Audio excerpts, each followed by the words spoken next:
Bonjour à tout le monde. Un excellent jour de fête des tabernacles. Est-ce que vous vous êtes déjà demandé ce que vous serez et ce que vous ferez dans le monde de demain et par après? La fête des tabernacles décrit ce temps où vous allez commencer à faire l'expérience d'être littéralement et totalement un fils et une fille de Dieu transformés en êtres spirituels, n'étant plus physiques du tout. Vous allez commencer à faire cette expérience-là à partir du retour de Christ. Alors, ce qu'on va faire aujourd'hui, on va jeter un coup d'œil sur cette vie heureuse et abondante à tout jamais pour ceux que Dieu appelle maintenant et qui auront la responsabilité de servir Dieu et le Christ éternellement, de même que les autres êtres humains durant le millénium. Alors, le titre de mon message aujourd'hui, « Votre vie durant le millénium et après ». Votre vie durant le millénium et après. Si vous êtes un chrétien vraiment converti, ça veut dire une chose. Ça veut dire que vous avez choisi de suivre la voie difficile. Je ne vous apprends rien. C'est une voie difficile, mais unique, sans pareil. Et vous êtes dans la direction d'un but incroyablement grand. Vous vous dissociez de plus en plus des voies méchantes du monde. Pourquoi? Pour marcher dans une nouvelle voie, dans la voie de Dieu. Et comme j'ai mentionné, ce n'est pas un choix facile. Ça prend du courage, ça prend de la foi, ça prend de la ténacité. Et on peut y arriver seulement par la force du Tout-Puissant Jésus-Christ en nous, pas par notre force. Ça, c'est encourageant. Donc, je reviens à ça, vous avez tourné le dos à la société autour de vous qui est contraire aux lois de Dieu, contraire aux voies de Dieu et contraire aux fêtes de Dieu. Résultat, il y a des gens autour de vous, même parmi vos êtres chers, qui ne vous comprennent pas. Ils ne peuvent pas non plus. Ils vous comprendront quand Dieu va les appeler. Ils ne vous comprennent pas pour l'instant. Certains s'éloignent de vous. D'autres vous mettent de côté, en plus de vous trouver bizarre. Et on peut les comprendre. Ça a été prédit par le Christ. Il n'y a rien de nouveau. Dans Jean 15, verset 19. Jean 15, verset 19, le Christ a bien mentionné concernant les chrétiens, c'est-à-dire ceux qui marchent dans ses voies, Jean 15, verset 19, « Si vous étiez du monde, le monde aimerait ce qui est à lui. Mais parce que vous n'êtes pas du monde et que je vous ai choisi du milieu du monde, à cause de cela, le monde vous hait. Non seulement vous rejette, mais n'aime pas ce que vous faites et votre façon de vivre. Ça devient très clair à un moment donné. Le Christ avait annoncé que ces choses-là viendraient, et plus la fin va approcher, plus ce phénomène-là va se développer. Alors pourquoi tenir ferme? Pourquoi persévérer? Parce que ce qui nous attend très bientôt en vaut vraiment la peine. Mais pas seulement pour nous, parce que nous ne sommes pas appelés pour nous-mêmes. Nous sommes appelés d'abord maintenant pour faire une œuvre, pour annoncer l'Évangile aux nations et permettre le travail de Dieu d'appeler d'autres individus dans le petit troupeau d'ici la fin. Mais nous tenons bon, malgré les adversités, pour les gens autour de nous, même pour ceux de vos familles qui ne vous comprennent pas encore et qui peuvent peut-être vous rejeter. C'est pour eux que vous êtes ici et c'est pour eux que nous avons le désir de tenir. Nous les aimons à ce point-là. Et ce faisant, nous faisons comme le Christ qui nous a aimés au point de venir souffrir dans la chair humaine pour que nous ayons accès à la vie éternelle. C'est un peu le même phénomène. Alors nous sommes là aussi pour eux. Et un jour, ce jour va venir, un jour, ils vous seront reconnaissants d'avoir tenu le coup malgré les circonstances extrêmement difficiles. La fête des tabernacles représente le temps tout proche, où Dieu, pour toute la première fois, vous allez goûter, expérimenter, vivre personnellement la même sorte de vie que Dieu lui-même vit actuellement. Pourquoi? Parce que vous allez être à son niveau d'existence, ce qui n'est pas le cas maintenant. Une vie glorieuse, une vie heureuse, une vie active, très active, et en plus une vie sans fin, absolument sans fin. C'est pour ça que le Christ, dans Jean 10, au verset 10, a dit ceci, « Moi je suis venu, afin que les brebis aient la vie, et qu'elle l'ait en abondance. » Dans certaines versions, ça dit « plus abondamment ». Donc, plus abondamment que la vie physique que nous avons maintenant. Ça ouvre la porte sur la vie éternelle qui approche, qui nous sera donnée. Maintenant, je vais plus loin, ça revient sur le thème de mon sermon. À quoi va ressembler votre vie éternelle? Ça va ressembler à quoi? Je veux qu'on jette un coup d'œil là-dessus aujourd'hui pour en avoir l'encouragement que Dieu veut nous donner. Par la nouvelle naissance que nous allons vivre si nous persévérons jusqu'au retour de Christ et que nous soyons changés en être spirituels, par la nouvelle naissance, Dieu vous aura amené à son propre niveau d'existence pour que vous connaissiez une joie parfaite et sans fin. On entre dans ce nouveau monde-là, une joie parfaite, sans fin, éternelle, à son niveau d'existence. Première chose, votre nouveau corps sera spirituel et parfait. Tout à fait différent du véhicule physique que nous avons actuellement. Il est magnifique, notre corps physique. C'est un beau mécanisme, merveilleusement conçu. Le corps physique que Dieu nous a donné pour l'instant, c'est un système complexe qui vous assure le don de la vie physique, mais temporaire. C'est un don, la vie physique, mais il est temporaire. Vous le savez, votre corps et le mien sont sujets à la maladie, sujets aux blessures, sujets au vieillissement. On n'a pas le choix, c'est bâti comme ça. Et notre corps finit inévitablement par s'arrêter de fonctionner, par mourir, parce que nous avons été créés dans la sagesse de Dieu en tant qu'être mortels. En tant qu'être mortels. À la résurrection, par contre, vous recevrez la vie éternelle dans un corps nouveau. Vous aurez un corps, mais un corps spirituel. On change de niveau d'existence. Un corps entièrement composé d'esprit. Cette vie nouvelle va être de très loin plus satisfaisante que la vie physique que nous connaissons actuellement. 1 Corinthiens chapitre 15. Allez dans 1 Corinthiens chapitre 15. Être transformé d'être physique en être spirituel, c'est ce qui nous attend. Et imaginez ce que ça va être. Toutes les maladies, toutes les blessures, toutes les limitations, toutes les infirmités vont disparaître à jamais.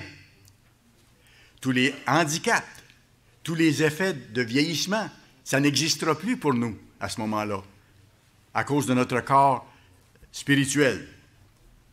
Votre corps sera devenu comme le corps de Dieu lui-même. C'est fort, là. Votre corps sera devenu comme le corps de Dieu lui-même. C'est pour ça qu'on sera ses enfants à part entière. 1 Corinthiens 15, versets 48 et 49. Tel est le terrestre, tels sont aussi les terrestres. Ça, c'est vous et moi aujourd'hui. Nous sommes de la terre, tirés de la poussière, nous sommes terrestres. C'est ce que Paul est en train d'expliquer. Il est en train de décrire le premier niveau d'existence qui nous est donné actuellement. Et un peu plus loin, il dit ceci. Et tel est le céleste, tels sont aussi les célestes. Là, il donne un petit aperçu du deuxième niveau d'existence, celui qui nous attend, notre corps spirituel éternel. Et c'est pour ça que Paul précise après, dans le même passage, « Et de même que nous avons porté l'image du terrestre, nous portons l'image du terrestre, nous sommes faits de poussière, et dit de même que nous avons porté l'image du terrestre, nous porterons aussi l'image du céleste, complètement différente de l'image que nous avons actuellement, de ce que nous sommes. » Et là, ça va accomplir exactement ce que Dieu avait en tête quand il a déclaré dans Genèse 1, 26, « Faisons l'homme à notre image. » Quand on sera transformé en être spirituel, nous aurons atteint le niveau d'existence de Dieu et nous serons exactement à son image. La même forme, l'exacte même nature, le même caractère de Dieu. C'est pour ça que nous formerons une famille avec un esprit, l'amour de Dieu parfait dans toute la famille. Apocalypse, chapitre 1. Quand vous serez transformé en être spirituel, votre nouveau corps sera exactement comme le corps glorieux du Christ ressuscité. Ça, c'est tellement fascinant quand on réalise ça. Notre corps sera exactement comme le corps glorieux du Christ ressuscité. C'est ce que Jean a vu dans la vision que Dieu lui a donnée de percevoir dans Apocalypse 1, versets 12 à 16. Voyez ce que l'apôtre Jean décrit quand il a eu la vision du Christ glorifié. « Je me retournai pour savoir quelle était la voix qui me parlait. Et après m'être retourné, je vis 7 chandeliers d'or. Et au milieu des 7 chandeliers, quelqu'un qui ressemblait à un fils d'homme, vêtu d'une longue robe et ayant une ceinture d'or sur la poitrine.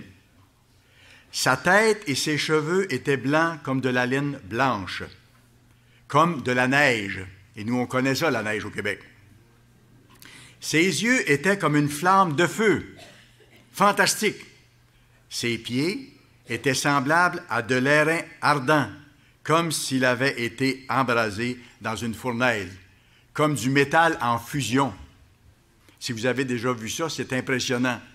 Moi, je me rappelle, quand j'étais gamin, on allait parfois chez le forgeron pour faire ferrer nos chevaux, et le forgeron rendait le métal transparent avec sa forge, avec son soufflet, et on pouvait quasiment voir à travers. C'est comme les ronds de poêle aussi, quand ils sont chauffés au maximum. Et sa voix était comme le bruit de grandes eaux. Il avait dans sa main 7 étoiles. De sa bouche sortait une épée aiguë à 2 tranchants, et son visage était comme le soleil lorsqu'il brille dans sa force. Une faible description de la majesté de Christ dans sa gloire. Cheveux blancs, comme de la laine, comme de la neige, ses yeux comme une flamme de feu, ses pieds comme du métal en fusion, et son visage comme le soleil. Et laissez-moi vous dire une chose. Le corps du Christ, le corps qu'il a maintenant, ne vieillit jamais, ne se détériore pas et ne se fatigue jamais. C'est marqué à différents endroits dans la Bible que Dieu ne se fatigue jamais. Et il est le même éternellement dans son corps spirituel. Il est le même éternellement dans son caractère parfait. Ça forme un tout. Maintenant, allons plus loin. C'est lui, le Christ, qui est le créateur et le maître de toutes les lois visibles et invisibles de la physique, de notre univers. Et il peut, à volonté, dans sa toute-puissance, lui qui a créé ces lois, il peut entrer à volonté dans l'univers physique quand il le veut. Il est en dehors de l'univers physique. Il a créé le temps, il a créé l'espace, il a créé la matière, et il est en dehors de tout ça, mais quand il le veut, il peut entrer dans la dimension physique des choses. En plus, il peut voyager instantanément à travers l'univers, d'un bout à l'autre du cosmos. Et il peut aussi passer à travers des objets solides et prendre un corps de chair, s'il le veut. D'ailleurs, allez à Luc chapitre 24. Ça, c'est vraiment enthousiasmant de voir ce passage-là, parce que c'est ce que le Christ a fait. Peu de temps après sa résurrection. Luc 24. On va commencer à lire au verset 36. Juste avant ça, quand vous regardez le contexte, Jésus-Christ s'était approché de 2 de ses disciples qui étaient en marche vers Emmaüs, et il avait parlé avec eux. Et pas longtemps après, voyez ce qui est dit ici, Luc 24, versets 36 à 43. Tandis qu'il parlait de la sorte, les disciples en question, lui-même se présenta au milieu d'eux et leur dit, « La paix soit avec vous. » Saisis de frayeur et d'épouvante, ils croyaient voir un esprit. Ils ont vécu toutes sortes de choses, les disciples. Ils ont passé par des expériences inhabituelles puis assez frappantes. Mais il leur dit, « Pourquoi êtes-vous troublés? Et pourquoi pareille pensée s'élève-t-elle dans vos cœurs? Voyez mes mains et mes pieds. C'est bien moi. Touchez-moi. » Alors, voyez-vous, pour qu'il puisse le toucher, c'est que là, il avait repris son corps physique. Il montrait ses plaies, puis il dit, « Touchez-moi. » Et voyez, un esprit n'a ni chair ni os, comme vous voyez que j'ai. Et en disant cela, il leur montra ses mains et ses pieds. Comme dans leur joie, ils ne croyaient point encore et qu'ils étaient dans l'étonnement, regardez bien, il leur dit, « Avez-vous quelque chose à manger? Avez-vous quelque chose à manger ici, vous autres? » Ils lui présentèrent du poisson rôti et un rayon de miel, et il en mangea devant eux. Il avait son corps physique, et il a pu goûter le poisson, le miel et les choses qu'ils lui ont données. Il avait repris un corps physique. Vous aurez les mêmes pouvoirs, parce que vous serez les petits frères et les petites sœurs du Christ, rendus à son niveau d'existence. Si on pense que les films de science-fiction qu'on a pu voir dans le passé étaient impressionnants, c'est rien à côté de ce qui nous attend, à côté du plan de Dieu qui va se réaliser pour ses fidèles serviteurs. Vous savez, actuellement, vous connaissez le monde qui vous entoure et vous pouvez goûter les choses. Comment? C'est par vos 5 sens que vous pouvez avoir le contact avec ce qui vous entoure, être informé, voir, entendre et tout ça, et vous réjouir. Ça vous permet d'être en contact avec ce qu'il y a autour. La vue, l'odorat, le goût, le toucher, l'ouïe. Ça fait partie de la machine physique. Et ce sont ces éléments-là qui vous permettent d'être en contact avec ce qu'il y a autour. Il y en a qui ont des différences par rapport à d'autres.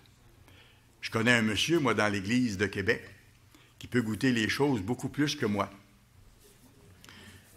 Parce qu'il a le don du goût très développé.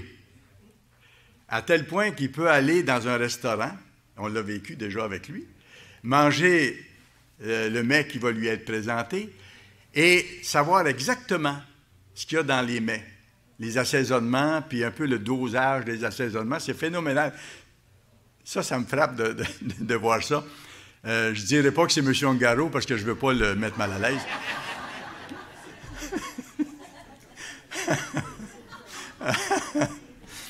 Alors, M. Ongaro a cette capacité-là, je trouve ça extraordinaire. Il a goûté des mets succulents et il les a reproduits exactement chez lui après, simplement par le sens du goût. Alors, voyez-vous, nos sens nous rendent service beaucoup, mais chez certains, c'est plus développé que chez d'autres. Mais c'est simplement sur le niveau physique, là. Sur le niveau spirituel, ça va être beaucoup plus que ça. Ça sera différent. Et c'est la même chose pour Dieu mais à un autre niveau. Dieu perçoit les choses, Dieu est en contact avec tout ce qui existe, mais à son niveau d'existence. Rappelez-vous que notre monde physique est un faible reflet de ce qui existe dans le monde spirituel. Un faible reflet de ce qui existe dans le monde spirituel. Vous savez une chose? On a parlé dans des sermons durant la semaine que Dieu est joyeux, est un être serein, joyeux, enthousiaste, développant plein de projets. Laissez-moi vous dire que Dieu est entouré des plus belles choses de l'univers que nous, on ne peut pas imaginer. Mais actuellement, Dieu est entouré des plus belles choses de l'univers, et en tout temps. Et il y prend plaisir. Notre Père est un Dieu de joie qui aime ce qu'il fait et qui goûte ce qu'il fait, à tout ce qu'il fait. Pour nous, pour l'instant, ce n'est pas possible de goûter à ce niveau de plaisir et à ce niveau de joie et à cette intensité de joie. On peut juste entrevoir de loin ce que ça pourra être. Et ça nous donne encore davantage le goût d'arriver au bout de la course. Alors, non seulement nous aurons un nouveau corps, comme on a vu, corps spirituel, parfait, mais nous aurons aussi en nous la mentalité parfaite de Dieu. Et ça va être agréable. Tellement agréable. Son caractère. Actuellement, en tant qu'être humain, notre cerveau est réellement un chef-d'œuvre de la création de Dieu. Le cerveau humain est un chef-d'œuvre de la création de Dieu. Dieu a placé dans le cerveau de tous les êtres humains une composante non physique que la Bible appelle l'esprit dans l'homme. Ce n'est pas physique, mais Dieu a mis ça dans l'esprit de chaque être humain, dans le cerveau de chaque être humain. Et ça donne aux êtres humains la capacité de penser, raisonner, comprendre des choses, apprendre des choses, faire des projets, les réaliser. Ce qu'aucun animal ne peut faire. C'est complètement différent. C'est pour ça qu'il est écrit dans Job 32, verset 8, en réalité, dans l'homme, c'est l'esprit, le souffle du Tout-Puissant qui donne l'intelligence. Et les êtres humains, dans ce sens-là, sont uniques parce qu'ils sont appelés à faire partie de la famille de Dieu. Ils sont dans le stade préparatoire actuellement. Par contre, je reviens là-dessus, l'esprit que Dieu a mis dans notre cerveau, c'est un esprit qui est quand même limité. C'est un esprit imparfait d'une certaine façon. Et il est incomplet. Il faut que Dieu y ajoute sa puissance. Ça fait partie de son plan. Il faut qu'il y ajoute son Saint-Esprit pour que nous puissions, premièrement, comprendre et accepter les voies de Dieu. Si Dieu ne nous donne pas son Saint-Esprit, on ne peut pas comprendre les voies de Dieu. Et c'est pour ça qu'on n'essaie pas de convaincre les gens autour ou les gens de notre famille. Si Dieu les appelle, les gens vont faire le chemin et vont chercher. On a besoin de son Saint-Esprit pour comprendre les choses spirituelles et vaincre nos faiblesses charnelles, résister à Satan, résister au monde de Satan. Lorsque nous allons naître de nouveau, nous serons transformés. Nous allons être rendus parfaits, totalement spirituels, comme j'ai mentionné. Et Dieu va compléter définitivement en nous le caractère divin que nous nous efforçons maintenant de développer. Et c'est pour ça que Paul a écrit dans Philippiens 1, verset 6, et ça c'est tellement encourageant.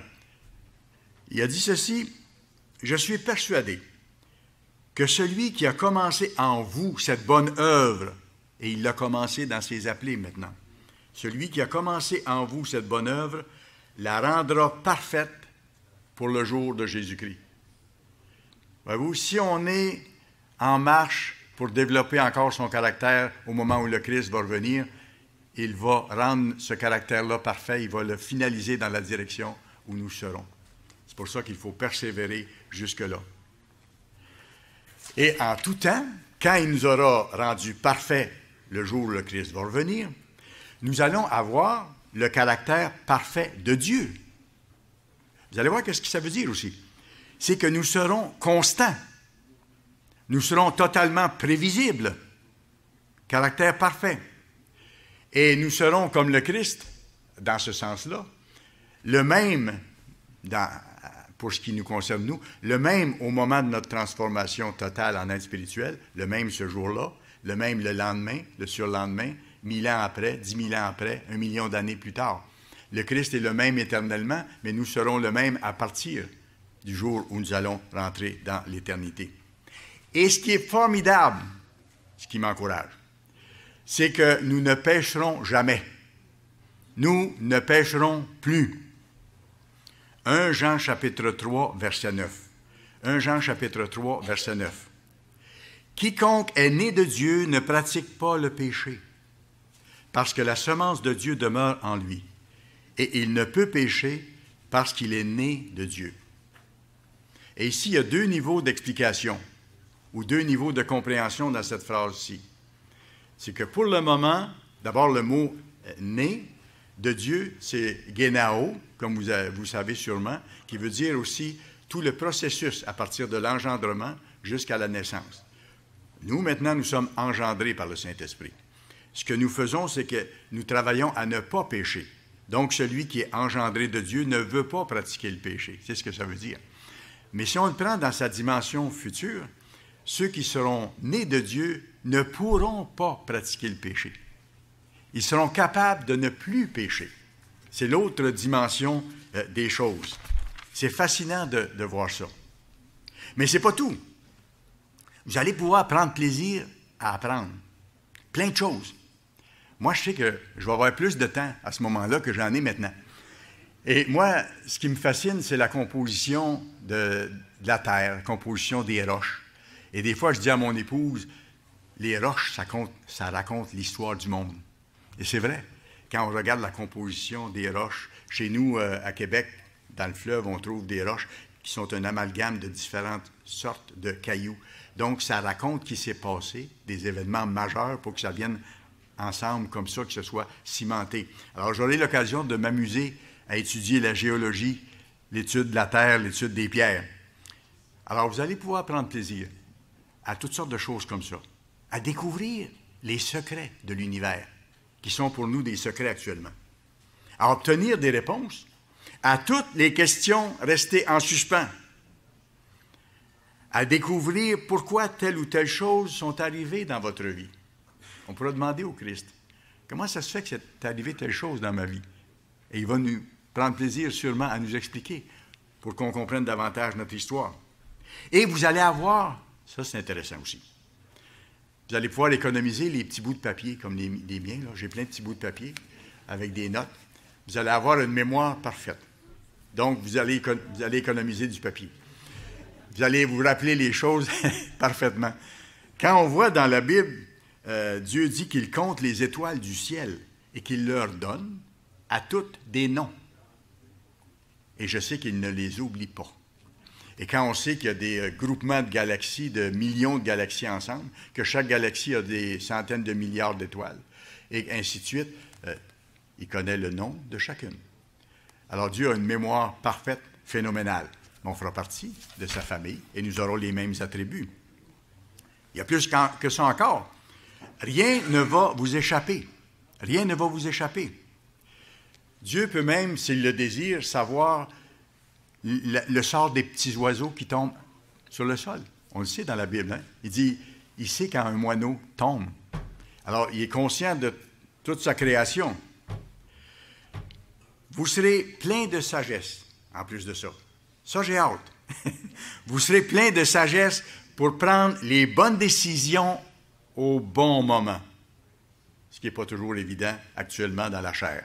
On est obligé d'aller à genoux puis demander de l'aide, puis d'après ça, d'être patient pour attendre les réponses et tout ça. Mais à ce moment-là, on pourra prendre les bonnes décisions au bon moment, comme le Christ dans son règne. Il est d'ailleurs décrit, Ésaïe chapitre 11, versets 1 à 4. Ésaïe chapitre 11, versets 1 à 4. Il parle du Christ ici, de sa sagesse, de sa majesté. Puis un rameau sortira du tronc d'Isaïe, et un rejeton naîtra de ses racines. L'Esprit de l'Éternel reposera sur lui, l'Esprit de son Père, esprit de sagesse et d'intelligence, esprit de conseil et de force, esprit de connaissance et de crainte de l'Éternel. Il parle du Christ, mais le Christ a toujours respecté son Père. Hein? Il a toujours admiré son Père. Il a toujours respecté son Père. C'est cette relation-là qui est décrite ici. Il respirera la crainte de l'Éternel. Il ne jugera point sur l'apparence. Il ne prononcera point sur un oui-dire. Mais il jugera les pauvres avec équité et il prononcera avec droiture un jugement sur les malheureux de la terre. Formidable. Et nous aurons les mêmes capacités de sagesse, de jugement, de pouvoir dire les bonnes choses au bon moment, selon le cœur des personnes, selon les situations. Donc, je résume. Nouveau corps spirituel, caractère divin sans faille, capacité illimitée d'apprentissage et de mémoire. C'est extraordinaire, mais on va plus loin. Nous aurons une sérénité et une assurance totale pour exercer nos fonctions en tant que dirigeants serviteurs. Serein là-dedans. Et complètement assuré parce qu'on ne se trompera pas. Donc, on aura cette assurance de prendre les bonnes décisions, donner les bons conseils, comprendre les gens. Si on regarde ce qui se passe aujourd'hui dans notre société, comment doivent se sentir nos dirigeants dans le monde où nous vivons? Est-ce qu'on pourrait trouver un dirigeant de société vraiment satisfait de ses fonctions? Pas vraiment, si on regarde comment les choses se passent. Même ceux parmi eux qui ont de bonnes intentions sont très souvent frustrés de ne pas pouvoir réaliser les bonnes choses qu'ils avaient en tête. Ils sont empêchés d'une façon ou de l'autre. Et en plus de ça, ils vivent dans une constante instabilité. Pourquoi? Ils ont peur de perdre leur job. Et c'est pour ça qu'à tous les 4 ans, dès qu'ils sont élus, ils travaillent déjà pour la prochaine élection, pour s'assurer de pouvoir rentrer. Et les tyrans, eux, tuent du monde pour rester en poste, pour garder leur pouvoir. Mais tout ça sera arrêté au moment où le Christ va revenir. Ils n'ont pas la sagesse et ils n'ont pas le pouvoir pour réaliser les changements nécessaires dans la société. Mais nous aurons ces pouvoirs-là sous le Christ. Ça va être formidable. Satan sera enchaîné et nous aurons ces pouvoirs-là. Le gouvernement de Dieu sera entièrement, mais entièrement différent de tous les gouvernements humains. Complètement différent. Alors, en tant que dirigeant dans le monde de demain, vous n'aurez aucune crainte d'être renversé ou de ne pas être réélu. Parce que vous êtes des élus déjà. Et que si vous êtes fidèles, vous allez devenir des membres du gouvernement éternellement. Ça, c'est formidable. Et vous n'aurez pas besoin de faire prendre votre photo et de la mettre sur les poteaux pour que quelqu'un choisisse entre vous et d'autres en faisant un petit crochet sur un bulletin de vote. Encore là, vous allez économiser du papier, c'est comme pour la mémoire. Vous n'aurez pas besoin de vous présenter puis de faire prendre votre photo pour ça. Apocalypse 2, verset 26. Vous allez avoir en même temps toute l'autorité nécessaire pour vous acquitter de vos responsabilités. Vous savez, dans le monde actuel, parfois on donne une responsabilité à quelqu'un, mais on ne lui donne pas tous les pouvoirs qu'il devrait avoir, ou on sabote son travail. Alors, ça donne encore d'autres problèmes davantage. Mais dans le monde à venir, vous aurez toute l'autorité nécessaire pour vous acquitter de vos responsabilités. Apocalypse 2, verset 26. À celui qui vaincra, et on doit vaincre, on doit tenir, et qui gardera jusqu'à la fin mes œuvres, je donnerai autorité sur les nations. Ça veut dire beaucoup, cela. autorité et pouvoir. Il les pètera avec une verge de fer, comme on brise les vases d'argile, ainsi que moi-même. J'en ai reçu le pouvoir de mon Père. Vous savez, on va traiter avec amour, bien sûr, mais avec fermeté toute rébellion qu'il pourra avoir dans le royaume de Dieu au cours du millénium. Il y a un exemple de ça très clair dans la Bible. Allez à Zacharie chapitre 14. Un exemple très clair concernant la fête des tabernacles. Les premières années après le retour du Christ, où la fête des tabernacles sera observée, on voit que certaines nations, c'est une prophétie, ne voudront pas observer la fête des tabernacles. Zacharie 14, versets 17 à 19. S'il y a des familles de la terre qui ne montent pas à Jérusalem pour adorer le roi, l'Éternel des armées, ça c'est fête des tabernacles au début du millénium, la pluie ne tombera pas sur elles. Si la famille d'Égypte, les Égyptiens ne montent pas, si elle ne vient pas, la pluie ne tombera pas sur elle. Elle sera frappée de la plaie dont l'Éternel frappera les nations qui ne monteront pas pour célébrer la fête des tabernacles. Voyez-vous, il n'y aura pas de jeu possible, là. Ou vous le faites, ou vous ne le faites pas. Dans le fond, on va obliger les gens à être heureux, à vivre les fêtes de Dieu, puis à vivre selon ses lois. On va les encourager, mais si ils ont besoin d'une certaine correction, nous allons la donner. Ce sera le châtiment de l'Égypte, le châtiment de toutes les nations qui ne monteront pas pour célébrer la fête des tabernacles. Et vous savez, parce qu'aucune rébellion ne sera tolérée, mais qu'on va aider les gens à changer, le règne de la famille royale dirigeante va mettre fin à toutes les méchancetés qui affligent l'humanité actuellement. Ça va être un terme à ça. Résultat, la paix va remplacer la guerre et la prospérité va chasser l'horrible pauvreté qui augmente dans le monde. Michée, chapitre 4. Michée, chapitre 4. La culture de Dieu va se répandre progressivement sur toute la terre. Un tout nouveau monde approche. Michée, chapitre 4, versets 2 à 4. Des nations s'y rendront en foule et diront, « Venez et montons à la montagne de l'Éternel, à la maison du Dieu de Jacob, afin qu'il nous enseigne ses voies et que nous marchions dans ses sentiers. » Les gens vont désirer comprendre les lois de Dieu. Dieu va ouvrir leur esprit. Car de Sion sortira la loi, et de Jérusalem la parole de l'Éternel. Il sera le juge d'un grand nombre de peuples, l'arbitre de nations puissantes, lointaines. De leurs glaives, ils forgeront des joyaux, et de leurs lances, des serpes. Avec les instruments de guerre, on fabriquera des instruments agricoles. Une nation ne tirera plus l'épée contre une autre, et l'on n'apprendra plus la guerre. Ils habiteront chacun sous sa vigne et sous son figuier. Et il n'y aura personne pour les troubler, car la bouche de l'Éternel des armées a parlé. Maintenant, je vais plus loin. Il y a une autre réalité qui vous attend durant le millénium et même au-delà. Allez à Psaume, chapitre 16, s'il vous plaît.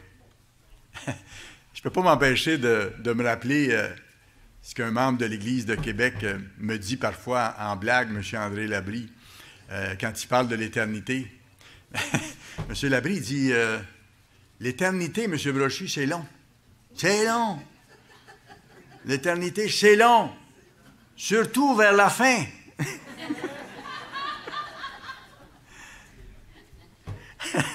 C'est un peu comme quand on voyage, quand on fait un voyage, qu'on a hâte d'arriver. Hein? C'est un peu la même chose. Mais là, on va continuer d'arriver. Alors, l'éternité, c'est sans fin.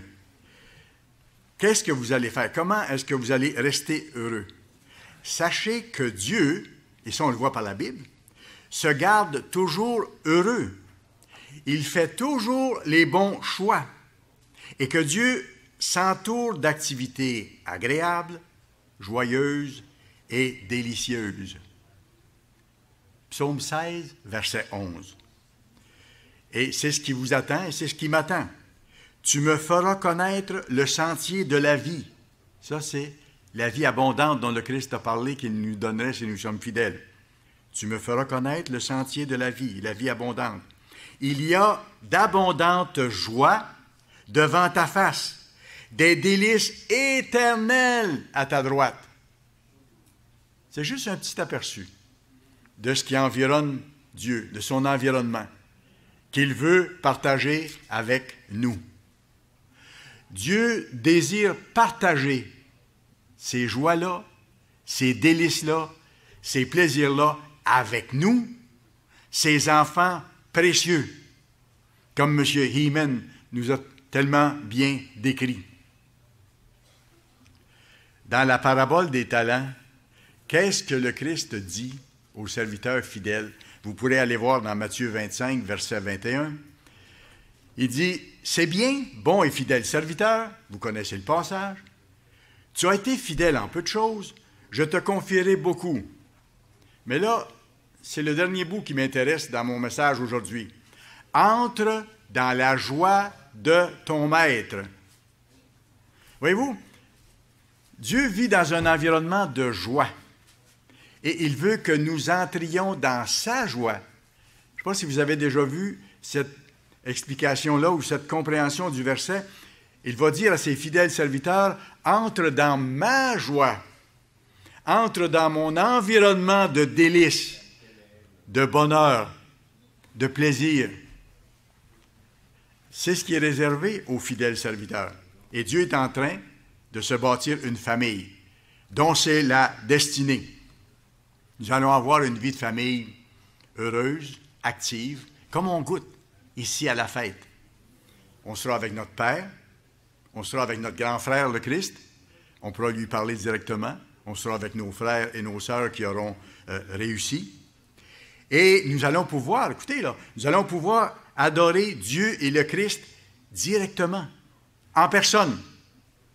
Il faut le voir de cet angle-là aussi. On aura accès à eux directement, comme moi j'ai accès à vous ici durant la fête, et comme vous avez accès à moi. On pourra avoir accès à eux directement. On pourra leur parler, rire avec eux. On pourra faire des projets avec eux. Il y a des choses qui s'en viennent. Dieu est un Dieu rempli d'activités. Alors, il y a des choses en réserve pour nous, là. Il va nous les révéler un peu plus tard, en temps et lieu. Et je présume aussi qu'on pourra peut-être jouer ensemble. Ça, c'est une autre dimension, parce que Dieu est un Dieu de joie. Et c'est pas impossible. Une vie pleine. Durant le millénium, nous aurons aussi le bonheur et le plaisir d'aider directement, bien sûr, à reconstruire toutes les villes qui auront été détruites lors de la Grande Détresse et de la Troisième Guerre mondiale qui approche. Nous allons avoir le plaisir et le bonheur de revitaliser l'agriculture, de refaçonner, pour ainsi dire, la face de la terre dans un sens. Et nous allons avoir la joie d'enseigner les voies divines à des gens qui, à ce moment-là, vont désirer les apprendre. Et ça sera intéressant aussi. Et nous allons leur parler. Mais laissez-moi vous dire que nous allons leur apporter les mêmes paroles qu'on voit dans la Bible, dans l'explication du plan de Dieu, comment vivre heureux, et tout ça. Ces paroles-là, ce sont les paroles du Christ. Et le Christ a bien dit que ces paroles sont esprit et vie. Ces paroles sont esprit et vie. Nous allons véhiculer les mêmes paroles du Christ pour que ça les touche et que ça les conduise vers la vie éternelle. Et le succès de ceux que vous servirez sera aussi votre succès. Ça, c'est comme un professeur d'école. Il y en a parmi nous qui ont été des professeurs d'école ici. Quand les professeurs travaillent avec différents élèves et qu'ils les aident et qu'ils les voient se développer et atteindre leur objectif, le professeur est tellement content. Il voit les fruits de ses efforts et il voit des vies qui sont changées. On aura la même chose, la même joie de voir des vies être changées. On pourra guérir les gens physiquement, émotivement, les aider de toutes les façons imaginables. Et en même temps, vous aurez d'innombrables occasions d'apprendre, de créer, d'inventer des choses. Tout n'a pas encore été inventé. Il y a encore de la place pour beaucoup. Pour les membres de la famille divine, il y aura probablement aussi, Je suis bien d'accord avec ça. Des activités récréatives. Ici, on a vu des gens jouer à la pétanque durant la fête, jouer à différentes choses, hier à jouer aux cartes ou tout ça. Je ne pense pas que ce soit défendu d'avoir des activités récréatives dans la famille divine à ce moment-là. Ce sera peut-être des activités qu'on va découvrir, qu'on ne connaît pas encore, mais on pourra probablement avoir des activités récréatives, des jeux, peut-être des activités d'athlétisme. Et il n'y aura pas de courbature après avoir fait des jeux, j'imagine. Et ça ne nous empêchera pas de dormir non plus, parce qu'on ne dormira pas. Parce qu'il y en a qui ont joué ici, ou qui ont dansé hier soir un peu plus fort, et qui ont dit qu'ils avaient mal aux jambes. Je ne nommerai pas personne. Mais, voyez-vous, ça c'est parce qu'on est dans une condition physique. Mais à ce moment-là, ça ne sera pas de problème. Je ne sais pas si c'est sûr que ça va arriver comme ça, mais ça me permet de rêver.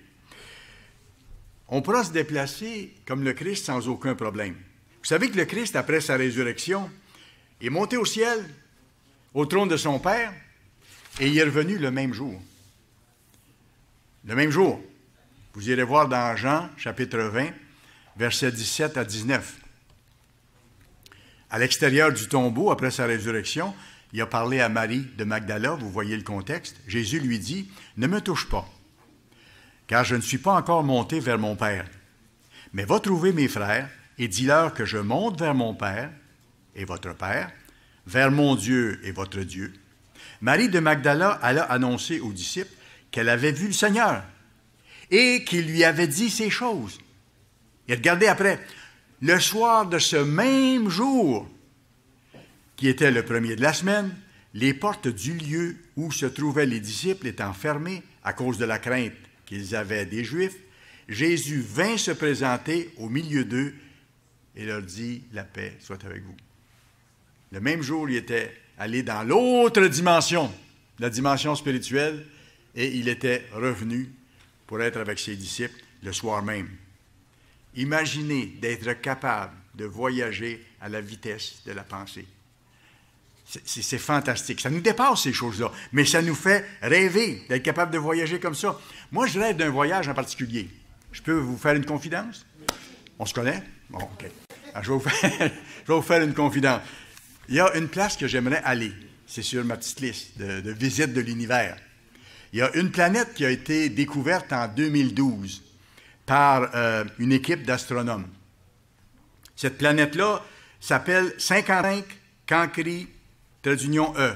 55 C-A-N-C-R-I, trait d'union E. C'est une planète qui est formée en grande partie de diamants. On n'a pas tout vu, hein?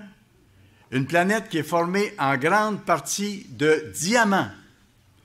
Vous savez, quand on en parlait au souper hier soir, les gens du Nouveau-Brunswick parlaient que dans le monde de demain, quand la Nouvelle-Jérusalem sera là, chaque porte de la ville sera une grande perle. Ça fait rêver, mais on a de la misère à comprendre comment ça va être. C'est une autre dimension, c'est un autre niveau. Mais il y a plein de choses dans l'univers qui sont déjà là, qu'on aura le plaisir de découvrir. Voyez-vous, cette planète-là, qui a été découverte, est formée en grande partie de diamants. Et juste pour vous donner une idée de la grosseur du diamant, c'est qu'elle a 2 fois la taille de la Terre. Ça vous donne une idée. Il y a du diamant, là. 2 fois la taille de la Terre. Et selon l'équipe d'astronomes, le diamant pourrait représenter au moins 1/3 de cette planète, soit l'équivalent de 3 fois la masse terrestre, en pur diamant. Pensez pas qu'on sert un Dieu qui est grand? Beaucoup plus grand qu'on peut l'imaginer. Mais c'est bon de voir des choses comme ça parce que, justement, ça nous aide à réaliser qu'il est beaucoup plus grand qu'on ne pourra jamais l'imaginer dans la chair humaine. Mais ça fait rêver, ça fait rêver. Tout au long de l'éternité, les membres de la famille divine vont constamment développer des projets. Ils vont accomplir des choses de plus en plus grandes et de plus en plus satisfaisantes. Vous savez, quand on a un projet, qu'on le met de l'avant, puis qu'on réussit, il y a une joie, hein? Il y a un plaisir à ça. Que ce soit une recette ou construire un cabanon ou bâtir une maison, ou que ce soit... Quand on a un projet puis qu'on réussit, c'est tellement agréable, c'est tellement satisfaisant. Et on va travailler à l'infini, dans le fond, dans l'Empire divin qui sera en constante expansion durant l'éternité. Avez-vous pensé? Même avec les lunettes puissantes qu'on peut avoir maintenant, les télescopes, on n'arrive pas à voir le bout de l'univers, on découvre toujours autre chose, et on multiplie le nombre de milliards de galaxies. Et c'est écrit dans la Bible que l'empire du Christ, le règne de Dieu, est sans fin et qu'il va donner à son empire un accroissement sans fin. Ça aussi, ça dépasse l'imagination. Il y a quelque chose de spécial qui nous attend. C'est tellement motivant, c'est tellement encourageant de voir ça. Pour nous, tout ça, ce que je viens de vous décrire rapidement, tout ça n'aura jamais de fin. Ce sera un bonheur éternel. Là, on parle d'un bonheur éternel. On parle d'activité enthousiasmante. On parle de la présence de Dieu lui-même, du Christ lui-même, avec lequel on sera en rapport direct. Notre monde physique actuel, il est temporaire. On le sait. Il est vraiment temporaire. Nos vêtements s'usent. On le sait. Nos maisons se détériorent. On est obligé de faire des réparations, de repeindre, on est obligé de refaire la toiture, on est obligé de plein de choses au fur et à mesure. Nos corps physiques vieillissent et vont s'arrêter. La machine va s'arrêter. On va mourir. On est construit comme ça. C'est pas pour rien que Salomon a écrit, en parlant de la vie passagère que nous avons et des valeurs passagères de la vie physique. Il a répété à plusieurs reprises, dans Ecclésiaste, « Vanité des vanités, vanité des vanités, tout est vanité, du vent. » Ce que nous pensons posséder, ça nous échappe. Parce que notre vie est temporaire, limitée. Ça a été voulu comme ça par un Dieu qui avait autre chose en tête. Lui qui a mis dans notre cerveau la capacité de rêver à ce qui vient et la capacité d'avoir avec nous l'Esprit de Dieu pour comprendre les choses de Dieu, pour nous préparer à réaliser ces grandes choses qu'il a en réserve pour nous. Autre bonne nouvelle dans ce sens-là, et c'est assez spécial à dire, nous pouvons vaincre la mort. Nous pouvons vaincre la mort, pas par nous-mêmes, par la puissance de Dieu. Par la puissance de Dieu. En tant qu'enfants engendrés de Dieu, nous avons, comme j'ai dit au début de mon message, nous avons quitté les voies du monde. Et nous continuons de le faire. Le combat n'est pas fini. Le combat n'est pas fini. On continue de le faire. Il faut continuer de le faire pour suivre Dieu dans ses voies. Si nous persévérons, et c'est la condition, la seule personne qui peut faire que moi, je n'arrive pas au royaume et que vous n'arriviez pas au royaume, c'est la personne qui est dans vos chaussures et qui est dans mes chaussures. C'est seulement nous qui peuvent faire en sorte qu'on manque notre coup. Mais le Christ a dit, je ne perdrai aucun de ceux que tu m'as donnés, Père. En disant ça, lui mentionnait que lui ne nous abandonnerait jamais. Mais moi, je peux abandonner. Si je diminue de me purifier, si je m'éloigne, si j'étudie de moins en moins, si la voix de Dieu a de moins en moins d'importance et que je faiblis, je peux manquer mon coup. Mais le Christ, lui, aura fait tout ce qu'il veut faire et qu'il peut faire pour m'amener à terme. Et le seul responsable, si je ne réussis pas, c'est moi-même, ou vous-même, dans ce cas-là. Si nous persévérons, nous allons recevoir la vraie vie, la vie durable, la vie éternelle, la seule vie qui compte dans le fond. Actuellement, on est simplement dans un carré de sable pour apprendre les choses, pour développer ce qu'il nous faut, pour aller à un autre niveau d'existence et pour entrer dans une vie heureuse à tout jamais. Allez dans 1 Corinthiens chapitre 2, s'il vous plaît. 1 Corinthiens chapitre 2, et nous allons lire le verset 9, qui décrit exactement le thème de mon message aujourd'hui. 1 Corinthiens chapitre 2 et le verset 9. Regardez comme c'est beau. Ce sont des choses dont je viens de vous parler et que la Bible nous parle abondamment concernant notre avenir, l'avenir des appelés, des enfants de Dieu. Ce sont des choses que l'œil n'a point vues. Je vous ai parlé de choses d'un autre niveau d'existence que votre œil et mon œil n'ont pas vu, mais que spirituellement on peut entrevoir par la puissance de Dieu. Il dit, ce sont des choses que l'œil n'a point vues, que l'oreille n'a point entendues, et qui ne sont pas montées au cœur de l'homme. Et si nous les voyons, ces choses-là, c'est parce que Dieu actuellement nous donne de les voir.